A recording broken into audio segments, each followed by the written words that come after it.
Emperor Yexthalon stood at the window of his palace and watched his empire burn, not with fire, but with fear. His greatest military commanders were either dead or broken. His civilian leaders were hiding in bunkers. His people were afraid to leave their homes. The humans had done something no enemy had ever accomplished. They had brought the mighty Zephyrian Empire to its knees without destroying a single planet or killing a single civilian. They had used fear like a weapon and terror like a tool. "Your Majesty," his aide whispered. "The High Council is ready to discuss terms." Emperor Yexthalon turned away from the window. Terms, surrender, words that had never been spoken in the 1,000-year history of his empire. But the alternative was worse. The alternative was living in fear forever. "What do the humans want?" he asked. "They want to meet with you, Your Majesty." Tonight, in the Ascension Chamber. The Emperor felt his blood turn cold. The Ascension Chamber was the most sacred place in the Empire. It was where emperors were crowned and where the greatest ceremonies took place. It was also the most secure location on the planet, protected by every defense system they possessed. If the humans wanted to meet there, it meant they could get there. Despite all the security, despite all the guards, despite all the technology designed to keep enemies out. "How many guards?" the Emperor asked. "Every available soldier, Your Majesty." 5,000 troops. The best equipment, every sensor active. The Emperor nodded slowly. "And you believe this will stop them?" His aide said nothing. They both knew the answer. If the humans wanted to reach the Emperor, they would reach him. The only question was whether he would meet them on his terms or theirs. That evening, Emperor Yexthalon entered the Ascension Chamber surrounded by his personal guard. The room was filled with soldiers. Every entrance was watched, every shadow was searched. The sensors showed no unauthorized presence. The ceremony began at midnight. It was supposed to be a celebration of the Empire's expansion into human space. Instead, it had become a funeral for Zephyrian confidence. The Emperor stood at the center of the chamber and began the traditional words. Around him, 1,000 of his most important officials listened in silence, military commanders, corporate leaders, political figures, everyone who had supported the genocide of the human colonies. "We gather tonight to celebrate our destiny," the Emperor said, "to honor our expansion into the outer territories, to remember our victory over the human resistance." As he spoke, something changed in the room. The guards began to notice small things, a shadow that moved wrong, a sound that came from nowhere, a feeling that they were being watched by invisible eyes. One by one, the officials began to disappear. Not visibly, not obviously. They simply stepped into shadows and never stepped out. They turned corners and never reached the other side.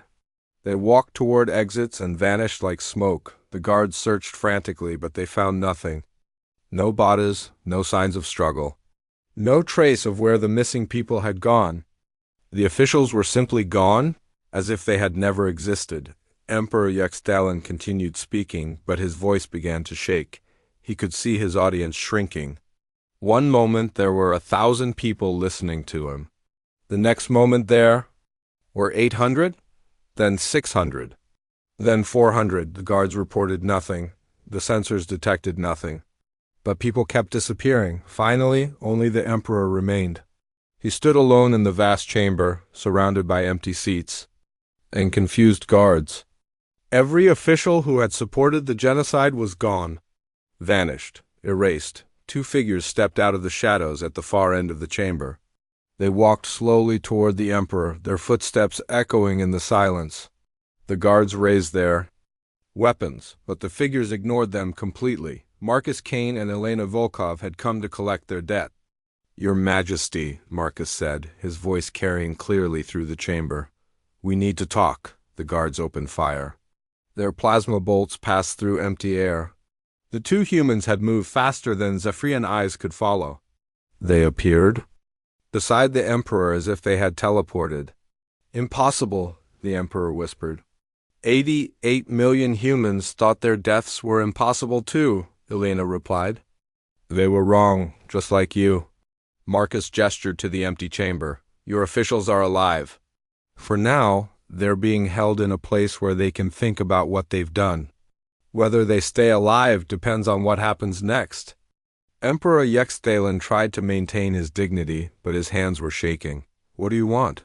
Elena stepped closer. In her hands was a small device that projected holographic images. We want you to see something. All of it, every moment. Every death, all 88 million, the device activated. The chamber filled with images of the colony attacks. Children running from plasma fire. Families dying in their homes, entire worlds burning. The Emperor tried to look away, but Elena grabbed his head and forced him to watch. You will see every face, she said. You will remember every name. You will know what your empire did to innocent people. The footage continued for hours. Marcus and Elena took turns narrating, telling the story of each colony. New Montana, where Jake Morrison lost his wife and children. Kepler 442b, where miners died in collapsed tunnels. Titan's Hope, where scientists were vaporized while trying to help humanity expand into space. This was Tommy Morrison, Elena said, showing the image of a 5-year-old boy. He wanted to be a farmer like his father. This was Lisa Morrison, age 7. She collected rocks from different planets. This was Mary Morrison, their mother. She taught at the colony school. For every face, Elena told a story. For every name, Marcus explained how they had died. The Emperor was forced to understand that the 88 million were not numbers. They were people. Each one had dreams and fears and families. When the footage finally ended, the Emperor was on his knees. Tears ran down his face. His mind could barely process the magnitude of what his empire had done. Please, he whispered, what do you want? How can we make this right? Marcus knelt beside him. You can't make it right. 88 million people are dead. Nothing can bring them back, but you can make sure it never happens again. Elena placed a contract on the ground in front of the Emperor. Complete withdrawal from all human territories. Reparations to the survivors. War crimes trials for everyone involved. And you will tell every species in the galaxy what happens when humans are pushed too far. The Emperor read the terms. They were harsh but not impossible. His empire would survive, but it would never be the same. The Zephyrians would become a cautionary tale, a reminder that some prey was more dangerous than any predator. If I sign this, the Emperor asked, will you stop? Will the killing end? The killing ended when you agreed to meet with us, Marcus replied. We are not monsters, Your Majesty. We are soldiers. When our mission is complete, we go home. Emperor Yextalin signed the contract with shaking hands. As soon as the signature was complete, the missing officials reappeared in their seats. They looked confused and frightened, but they were alive. Spread the word, Elena told the Emperor. Tell every species in the galaxy about tonight. Tell them that humans remember their dead. Tell them that we protect our children. Tell them that genocide has a price. Marcus and Elena walked back toward the shadows. As they reached the edge of the chamber, the Emperor called out, What are you? What kind of creatures are you? Elena turned back one last time. We are what you made. Yes. We are the monsters that come for monsters. We are the nightmare that follows genocide. Remember that, Your Majesty. Remember us. They vanished into the darkness, leaving the Emperor alone with his shame and his fear. 6 months later, Jake Morrison stood at the memorial on New Montana. The planet was being rebuilt, but the memorial would remain forever. 88 million names carved into black stone, each name representing a life cut short by alien hatred. Tommy Morrison, Jake read aloud. Lisa Morrison. Mary Morrison. His family's names were among the millions, but they were not forgotten. Behind him, barely visible in the shadows, 2 figures watched the ceremony. Marcus Kane and Elena Volkov had kept their promise to the dead. The galaxy would remember, and the galaxy would think twice before it ever threatened humanity again. The Boogeyman and the Baba Yaga had finished their hunt. They could finally go home, but somewhere in the darkness between stars, other predators watched and learned. They saw what had happened to the Zephyrian Empire. They heard the stories of the two human demons who had brought 1,000-year civilization to its knees, and they decided that humanity was not prey after all. Humanity was something far more dangerous. Humanity was the species that other species would tell ghost stories about. The smoke still rose from the ruins of Chicago 3 months after the aliens declared victory. Captain Jake Morrison crouched behind a broken concrete wall, watching the tall gray figures patrol the empty streets below. The Zephyrians moved with confidence now, their weapons hanging loose at their sides. They believed the war was over. Jake touched the small radio device hidden in his jacket. 3 short beeps, then silence. The signal he had been waiting for.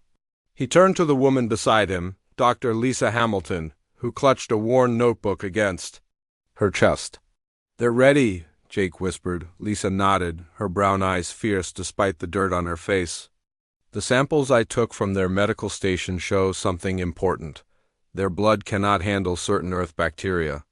They get sick very easily." Jake smiled for the first time in months.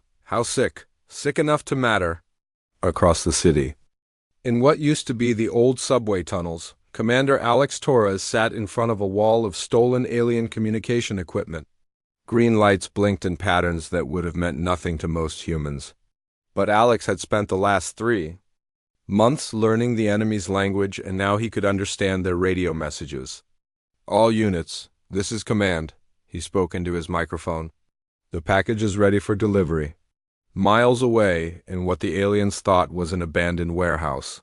Admiral Catherine Wells stood before a large table covered with maps and photographs.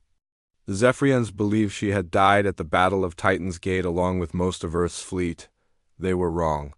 "How many do we have?" she asked the young officer beside her.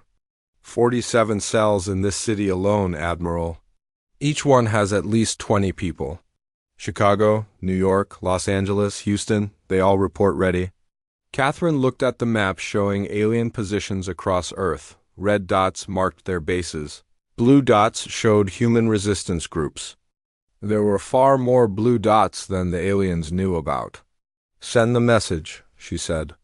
"Tell them it's time to remind our guests that humans don't give up easily."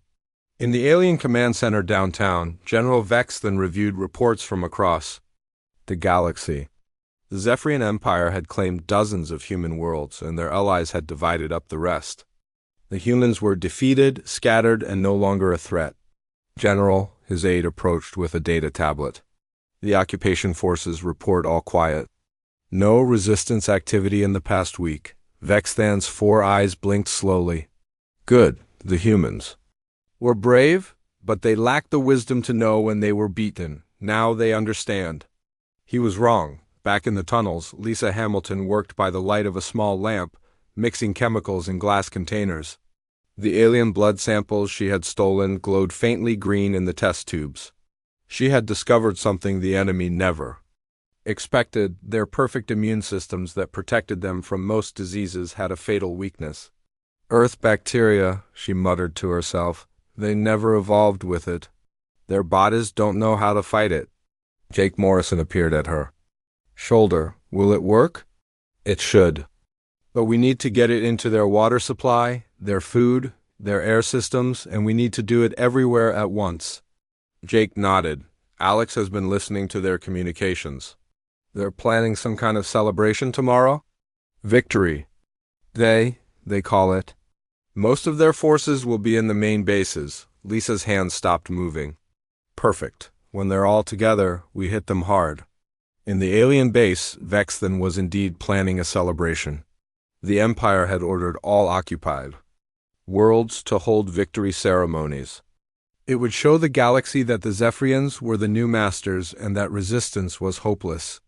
"Double the patrols tonight," he told his officers. "I want no disruptions during tomorrow's ceremony." What he didn't know was that human eyes were watching from every shadow, human ears were listening to every radio transmission, and human hands were preparing weapons the aliens had never seen before. "Admiral," Wells received reports from resistance cells across the planet. The message was the same everywhere, ready and waiting. "Tomorrow they celebrate," she said to her officers. "Tomorrow we show them that humans don't stay down when knocked down. We get back up and fight harder. Lieutenant Colonel Ben Parker, who had been hiding in the mountains for months, gathered his team around a small fire.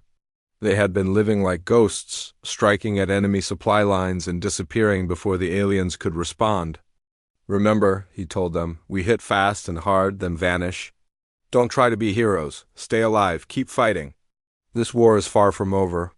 High above Earth in the asteroid belt, Chief Engineer Maria Santos put the finishing touches on humanity's secret weapon. The Resistance had been building new ships, new weapons, new hope. The aliens thought they had destroyed humanity's fleet, but they had only seen the ships that humans wanted them to see. "Tell the Admiral," Maria said to her assistant, "that the new fighters are ready. 12 squadrons, all equipped with the new plasma cannons." As night fell over the ruined cities of Earth, thousands of humans prepared for tomorrow. They had spent 3 months learning, planning, and building. The aliens had made one simple mistake. They assumed humans would give up after losing one battle. Jake Morrison looked out at the alien patrols walking through his city. Tomorrow, those patrols would learn that the war was not over. It was just beginning. The silence was about to end. Lieutenant Colonel Ben Parker watched through his binoculars as the alien convoy moved slowly down the mountain road. 6 large vehicles filled with supplies for the Zephyrian base in Denver. The aliens had grown lazy, using the same routes every week. "Remember the plan," he whispered to his team. "We hit the front truck first, then the back one. The middle trucks can't move with nowhere to go." His team nodded. They had been waiting for this moment for weeks. The aliens thought the mountains were empty of human life. They were wrong. Ben raised his hand, then dropped it. Explosions erupted from the road ahead and behind the convoy. The alien vehicles stopped, trapped between walls of rock and fire. "Now!" Ben shouted. 20 humans poured from the trees, firing weapons they had built from stolen alien technology. The Zephyrians tried to fight back, but they were confused and scared. Their perfect tactics meant nothing when humans changed the rules. In 15 minutes, it was over. The aliens were dead, their supplies belonged to the Resistance, and Ben's team had vanished back into the mountains like ghosts, 300 miles away. In an underground facility beneath the ruins of Detroit, Chief Engineer Maria Santos smiled as she watched her new weapon come to life. The plasma cannon glowed with blue energy, ready to cut through alien armor like paper. "How many can we make?" asked Captain Ryan Clark, the pilot who would test the new fighters. 50 cannon this month," Maria replied. "Maybe more if we can?" "Get better materials," Ryan nodded. "The boys in space are getting tired of running and hiding. They want to fight back." "Soon," Maria promised. "Very soon." Above them, in the hidden asteroid base, Captain Ryan Clark's prediction was coming true. Human pilots sat in their small fighters, watching alien patrol ships move through the solar system. They had been hiding for months, and their anger was growing. "Contact," whispered pilot Jenny Adams into her radio. 3 enemy ships moving toward Earth. "Wait for the signal," came the reply from base command. "Not yet," Jenny gripped her controls tighter. The new plasma weapons were mounted on her fighter, but she had never used them in real combat. Today that would change. "All units, this is command. You are clear to engage. Show them what humans can do." Jenny's fighter shot forward, followed by 11 others. The alien ships never saw them coming. The first enemy vessel exploded in a ball of green flame before its pilot could even send a warning. "Target the engines," Ryan Clark's voice crackled over the radio. "We want their ships intact." The battle lasted only minutes. 3 alien patrol ships were destroyed or captured, and not one human fighter was lost. But more importantly, the aliens now knew that humans were still fighting in space. Dr. Lisa Hamilton stood in her laboratory, looking at the results of her latest experiment. The alien blood samples had reacted exactly as she hoped. The Earth bacteria she had modified would spread through Zephyrian systems like wildfire. "It's ready," she told Jake Morrison, who stood beside her. "We can deploy it tonight." Jake looked at the small containers of cloudy liquid. "This will really work. Their immune systems can't handle it. They'll get sick, weak, confused. Some will die. Others will be too sick to fight." And humans? Lisa smiled. We evolved with these bacteria. To us, it's harmless. That night, resistance teams across Earth moved into action. They poisoned water supplies, contaminated food shipments, and released the bacteria into alien air systems. The Zephyrians would wake up to a very different world. In the main alien command center, General Vex then felt the first signs of illness as he reviewed reports. His head ached and his vision was blurry. Around him, other officers were showing the same symptoms. Medical emergency, he called into his communicator. Something is wrong. But the medical teams were just as sick as everyone else. The humans had struck at the perfect moment.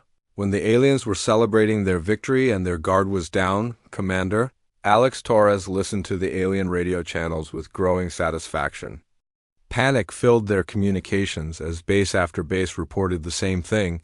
Their forces were falling ill with an unknown disease. All resistance units, he broadcast on the human frequency. Phase 1 is complete. Begin Phase 2. Across the planet, human teams emerged from hiding. They attacked alien bases where the defenders were too sick to fight properly. They captured weapons, vehicles, and communication equipment. Most importantly, they rescued human prisoners who had been held in alien camps. Admiral Catherine Wells stood in her command center, watching reports flow in from around the world. Every major alien base was under attack. The enemy was confused, sick, and losing ground fast. How long before they recover? She asked Dr. Hamilton, who had arrived with the latest medical data. The bacteria will keep them weak for days, maybe weeks, but they'll eventually adapt. We need to move fast. Catherine nodded. Signal all units. Begin full offensive operations. It's time to take our planet back. In space, more human ships appeared from hidden bases. They weren't the huge battleships the aliens had destroyed months ago. These were smaller, faster, and built with captured alien technology. They struck at enemy supply lines and communication. Satellites, the Zephyrians tried to respond, but their forces were scattered and sick.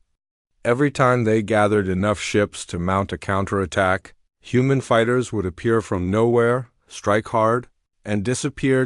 Captain Ryan Clark led one such attack on an alien fuel depot orbiting Mars. His squadron of 12 fighters destroyed the entire facility in minutes, crippling enemy operations in the outer solar system. This is just the beginning, he radioed to his pilots as they flew back to base. Soon they'll learn that humans don't know how to quit. On Earth, Ben Parker's mountain fighters had taken control of 3 alien supply routes. Maria Santos weapons were arming resistance groups across the continent. Alex Torres was intercepting and jamming enemy communications, but the biggest surprise was yet to come.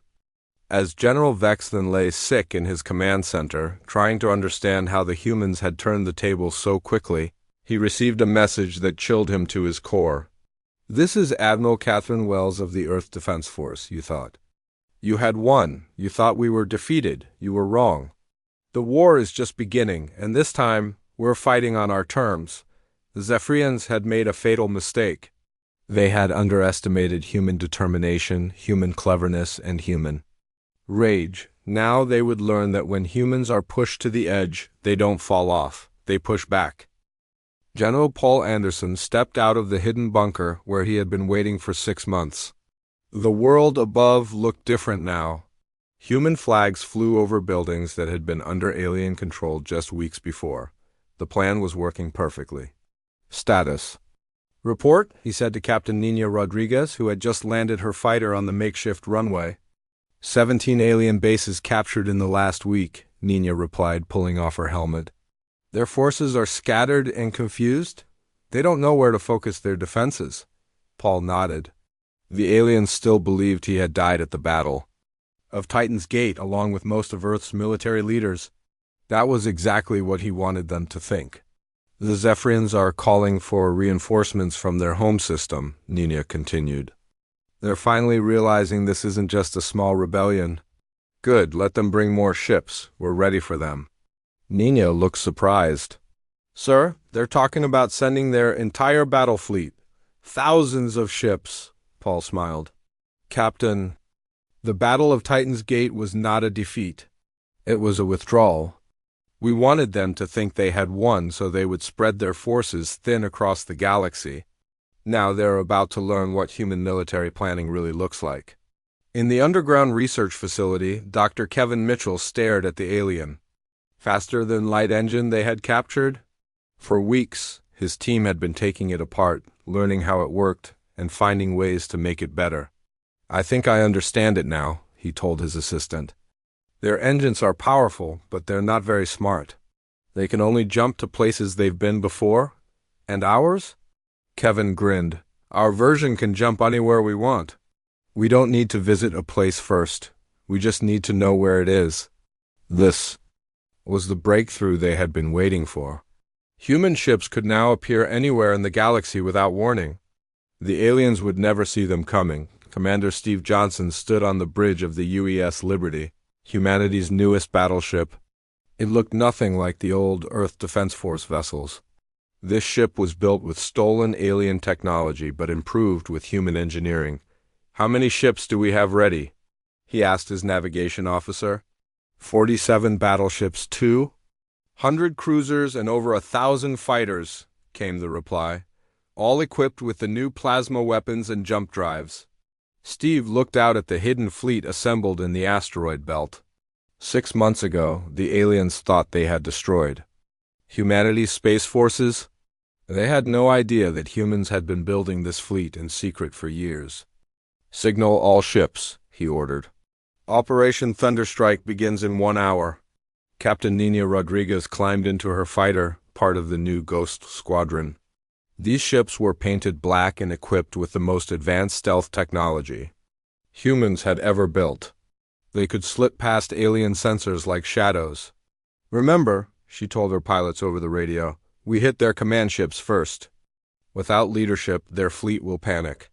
Her squadron of 20 fighters launched from the Liberty, invisible to enemy sensors. They would strike at the heart of the Zephyrian fleet while the main human force attacked from the front. On the alien flagship, Supreme Commander Zektar reviewed the reports from Earth with growing alarm. The humans were not just fighting back, they were winning. Bases that had been secure for months were falling one by one. "How is this possible?" he demanded. "Our intelligence said their military was destroyed."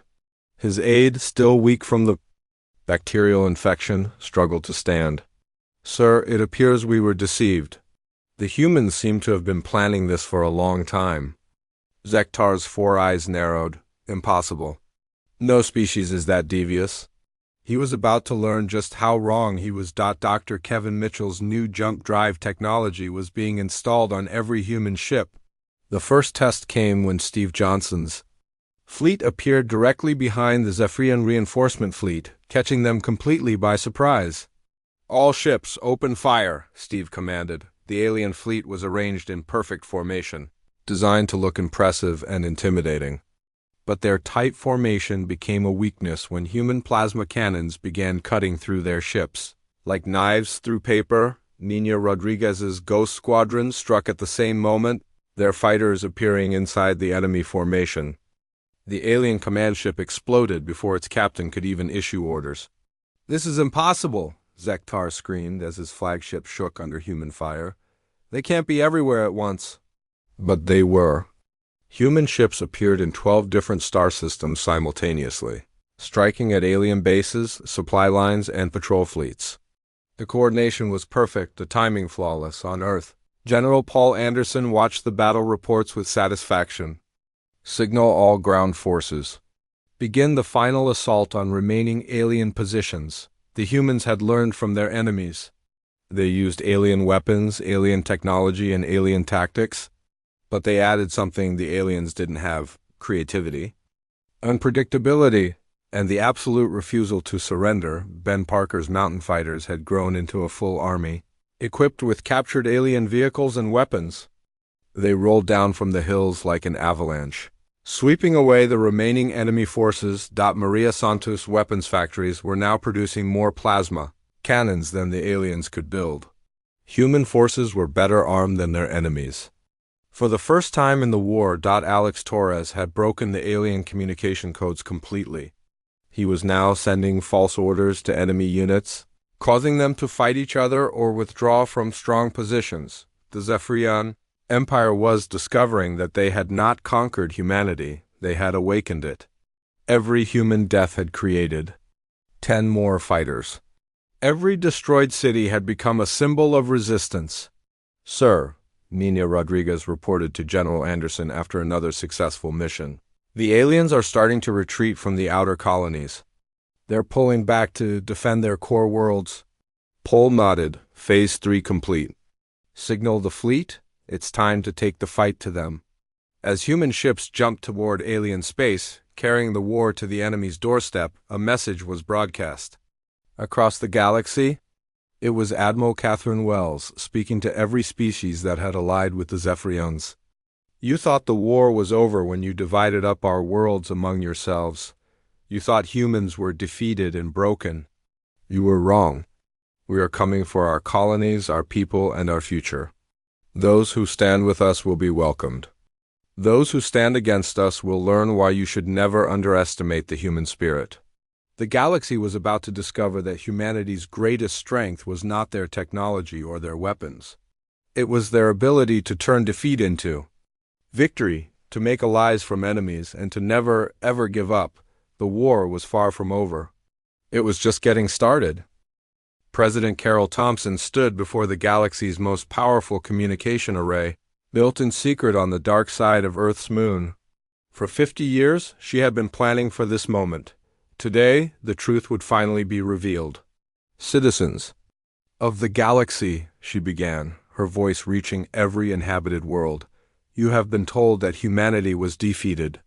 You have been told that we were broken and scattered. These were lies we wanted you to believe." Across the stars, alien leaders stopped what they were doing to listen. The woman speaking was supposed to be dead, killed when Earth's government fell. 50 years ago, our scientists detected the first Zephyrian scout ships entering our galaxy. We knew they were coming, and we knew they would bring war. So we prepared.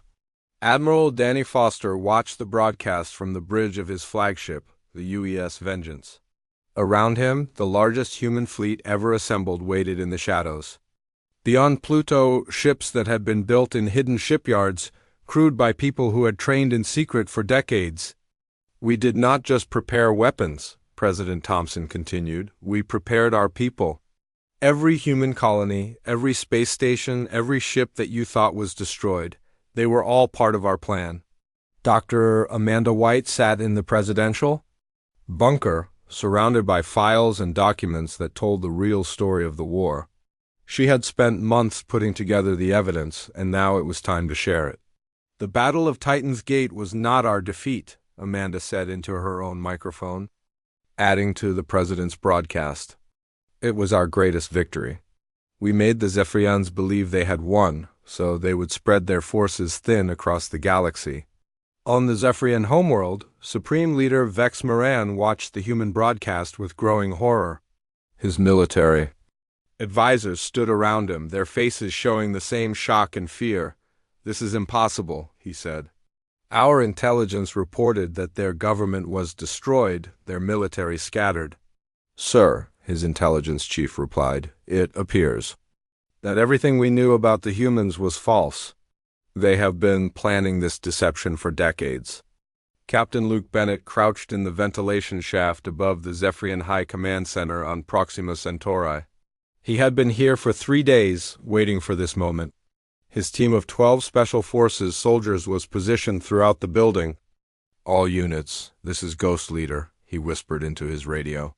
"The broadcast has started. Begin Operation Clean Sweep." Luke dropped through the ceiling into the command center, landing silently behind the alien general. Before the Zephyrian could turn around, Luke's knife found its mark. Around the galaxy, similar attacks were happening at the same time. "We placed our people everywhere," President Thompson's voice continued over the speakers. "In your armies, your governments, your research facilities. Some of you thought you were hiring human slaves. You were actually hiring human spies." The revelation sent shockwaves through the galaxy. Dozens of alien species had been using human workers, thinking they were cheap labor. Now they realized these humans had been gathering intelligence for 50 years. On the trading world of Kepler 438b, Captain Sarah Mitchell revealed herself as the leader of the Human Resistance Cell. For 20 years, she had worked as a translator in the planetary government, secretly copying important documents and sending them to Earth. "The war is not over," she announced to the shocked alien officials. "It never was. We have been watching you, learning from you, and preparing for this day." Admiral Danny Foster received the signal he had been waiting for. Operation Prometheus was now in full swing. His fleet of 3,000 ships jumped into hyperspace, heading for targets across the galaxy. "All ships, this is Admiral Foster. Remember, we are not here to destroy worlds. We are here to liberate them, show them that humans keep their promises." The first target was the Zephyrian military base on Volf 359. The aliens had built it using human slave labor, not knowing that. The humans had secretly installed weaknesses in the base's defenses. Danny's fleet appeared in the system without warning. The base's shields failed immediately, sabotaged by the human workers who had built them. The battle was over in minutes. Dr. Amanda White's voice joined the broadcast again. "Every human colony you thought you captured, every human city you thought you controlled was part of our plan. We have been preparing for this war since before most of you were born." On Earth, General Paul Anderson stood in the Pentagon, which had been rebuilt in secret beneath the ruins of the old building. Around him, officers coordinated attacks on 12 different star systems. "Status report," he asked his communications. "Officer, all objectives achieved, sir. Enemy command structures have been eliminated on 37 worlds. Their fleets are scattered and confused." Paul nodded. "Signal Phase 2. Begin liberation operations." President Thompson's broadcast was reaching its conclusion. "To those species who chose to ally with the Zephyrians, we offer you one chance to switch sides. Join us, and you will be welcomed as friends. Continue to fight us, and you will learn why the galaxy should never underestimate humanity." The response was immediate. On 17 different worlds, alien governments announced they were switching sides. They had seen enough of human military capability to know which side would win. Captain Luke Bennett's team had completed their mission. 43 high-ranking Zephyrian officers were dead, their command structure in ruins. But more importantly, they had captured the enemy's complete military database. "Admiral Foster," Luke reported, "we have their fleet positions, their defense plans, and their retreat routes. They have nowhere to hide." The Zephyrian Empire was collapsing. Their allies were abandoning them, their military was scattered, and their leaders were dead or running. But the humans weren't finished yet. "Citizens of the galaxy," President Thompson said in her final words, "today you have learned that humanity does not surrender. We do not give up. We do not forget. The Zephyrians thought they could conquer us, enslave us, and divide up our worlds. Among themselves, they were wrong. Admiral Danny Foster's fleet was now attacking targets across the galaxy. But these weren't random strikes. Every attack was precisely planned, designed to free human prisoners and liberate captured colonies. "Sir," his tactical officer reported, "the Tau Ceti system is free. The Vega colonies have been liberated. Ross 128 is back under human control." Danny smiled. "Signal all liberated worlds. Tell them the Earth Defense Force is here, and we're taking everyone home." Dr. Amanda White gathered her files and prepared to leave the bunker. Her job was done. The galaxy now knew the truth about humanity's greatest deception. 50 years of planning, she said to herself. 50 years of patience. And now it's time to finish what we started. The galaxy was learning that humanity's greatest weapon was not their technology or their military might. It was their ability to plan, to wait, and to never give up hope. The war was almost over. But first, humanity had some promises to keep and some scores to settle.